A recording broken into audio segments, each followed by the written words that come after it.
Hey, and welcome to this video. My name is Nina, and today I have a doozy for you. Today, we are starting a new experience in this game. New horizons, if you will. Multiple ones, actually, because I have reached a new high of not being able to decide in Animal Crossing, and I am going to show you what I mean by that in just 1 second. So without further ado, let's jump right into the build and I will elaborate on this nice twist that we're going to experience today, you know?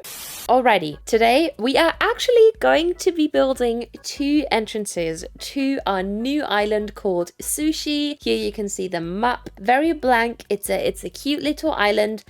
I will also elaborate on the whole resident services situation that we have going on currently and on this beautiful outdoor storage, but we will get to that when we will get to that. Let's start building our first iteration of this entrance. So my idea for this island is that we are going to be having a Japanese... This is not going to make any sense. This is going to be a Japanese meets maybe Icelandic fishing village. And we will have some elements of city. We will have some more rural areas.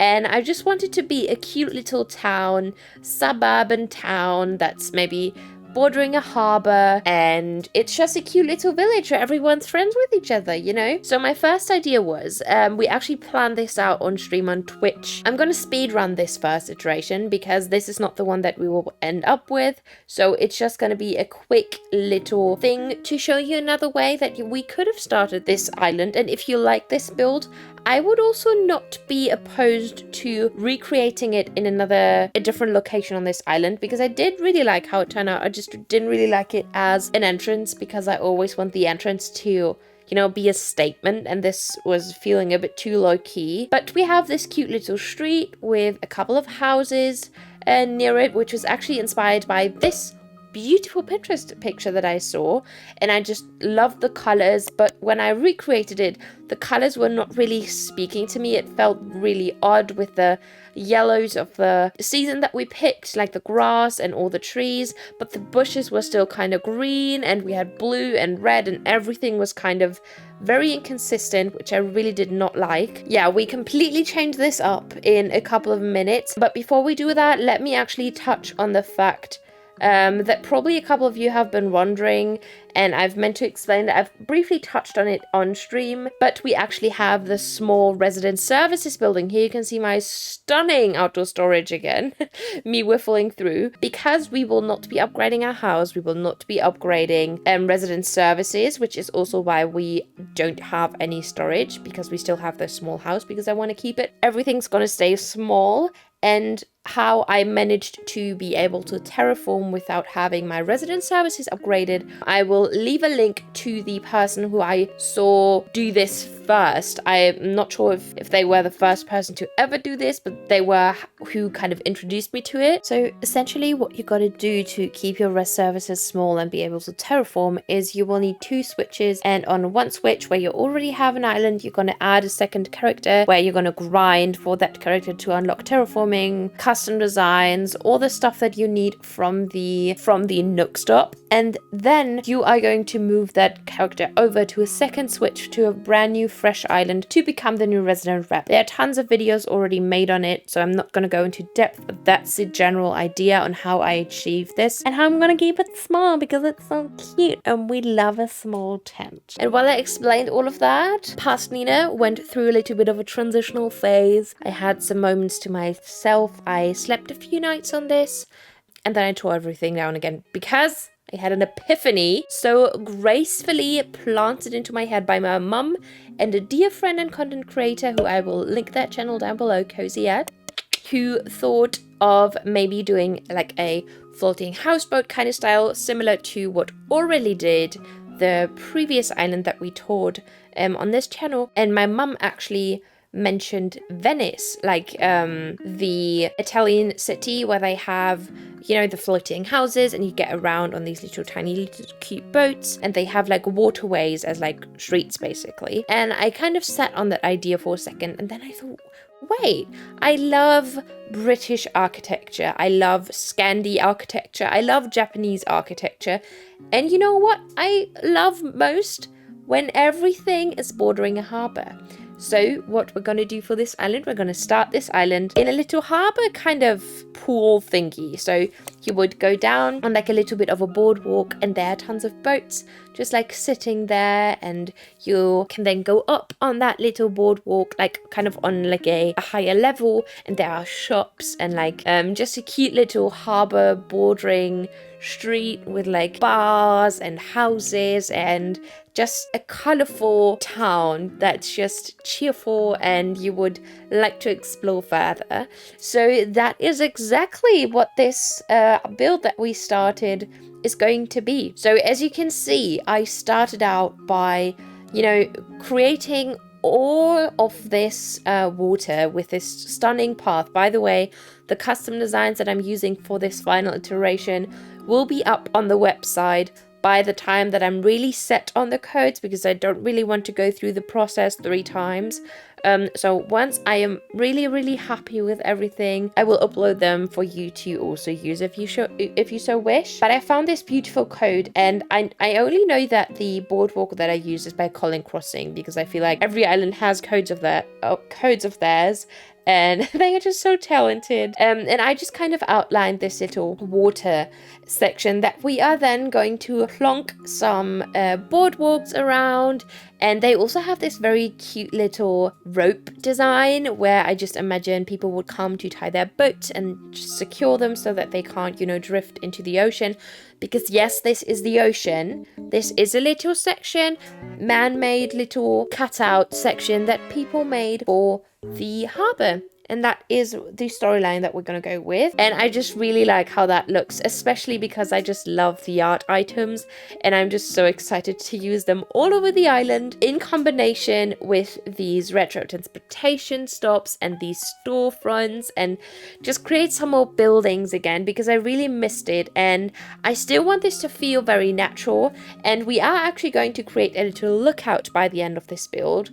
It's not overlooking anything right now, and it will probably change because it's a bit in an awkward spot. You will see by the end what I mean, but I just wanted it to feel a bit finished and to close in the area. You will see what I mean once we get to it. But I want this to overlook some fields, because I have found some very cute little field codes that I really want to use. And so I also want to have tons of terraforming and just nature and rural areas, and really make use of the few buildings that we have, so that like utilize the space that we want, because we have so few buildings, and make this a very natural feeling suburban little village. And I'm just very excited for it. And yeah, I feel very inspired now. It took a few tries again with the idea that was kind of engraved in my mind. It was very difficult. I don't know if you ever have that, but if you are set on an idea and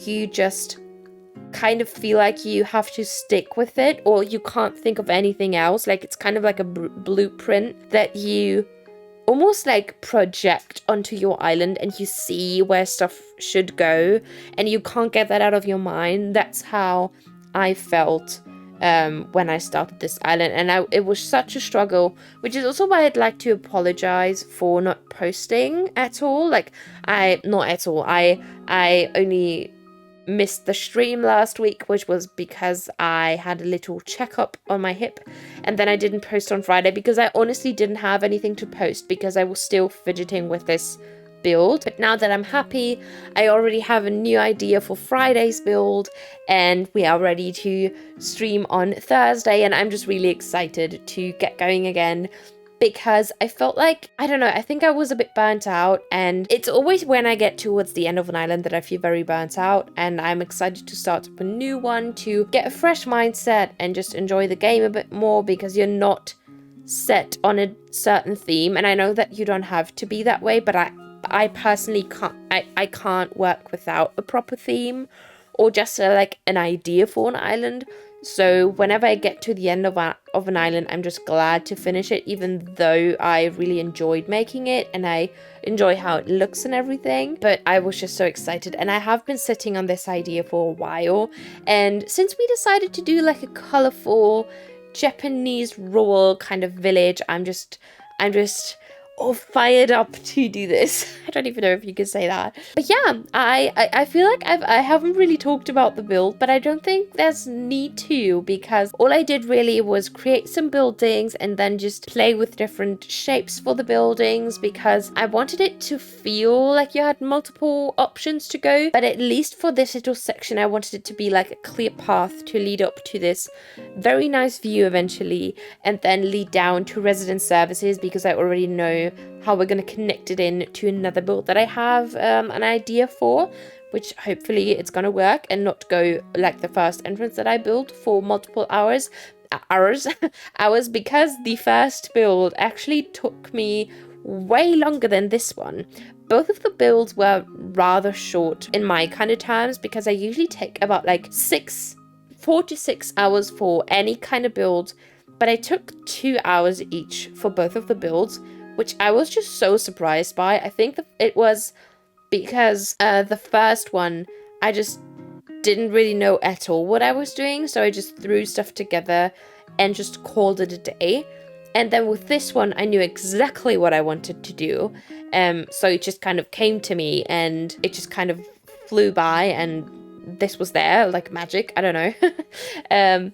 But I'm just so happy with it. It feels like very real, which is also something I wanted to touch on, because with both of the entrances, I tried to go for more, and that is in like huge quotation marks, because obviously this game is not, like, this game is far from realism, but I wanted to try a more realistic kind of approach, and not a very like cutesy picnicky village, what I usually tend to do with like villages.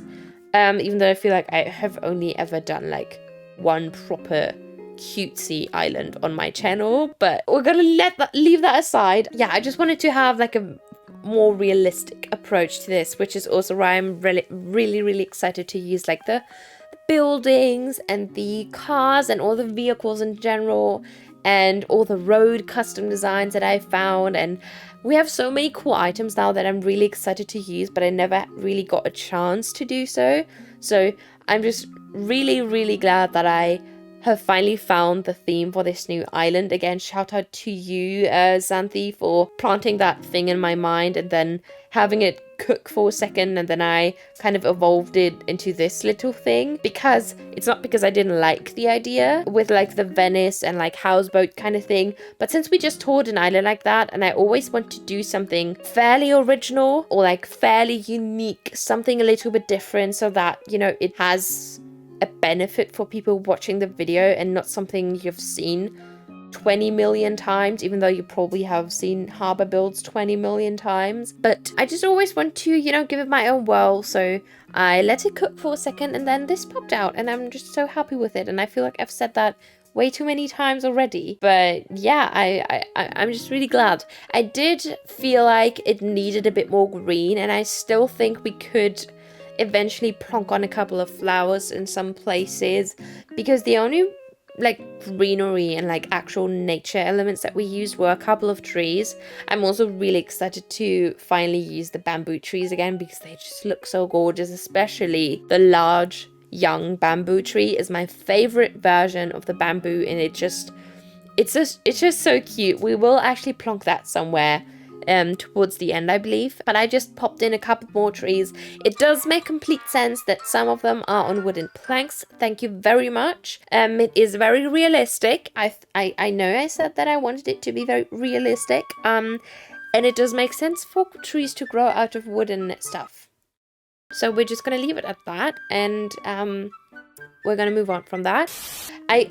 Honestly though, I really like how this looks, especially with the trees. I feel like they just kind of made it feel a bit more complete and framed it in very nicely. And I had a lot of fun playing with this color palette. I was initially going to go for a yellow, like very pastel-y kind of colors, like a blue, yellow, and like some soft oranges. And I was completely going to cancel out the green, which is also why the first build was set in the yellow kind of version of autumn, but it just looked very weird, and I never really loved the grass color that we have, or that Nintendo tries to sell us as a yellow grass. I mean, they probably never said that it's supposed to be yellow, but it just looks very weird to me. It's kind of like this poisonous looking mustard color, and I'm just not here for that. At least not for this island. I feel like it just didn't really work, but I think we're just gonna go for this more nautical kind of feel with the blues and like some of the yellows to kind of contrast that. It would make more sense to have orange, as that is the complementary color, but I really like how the yellow and the blue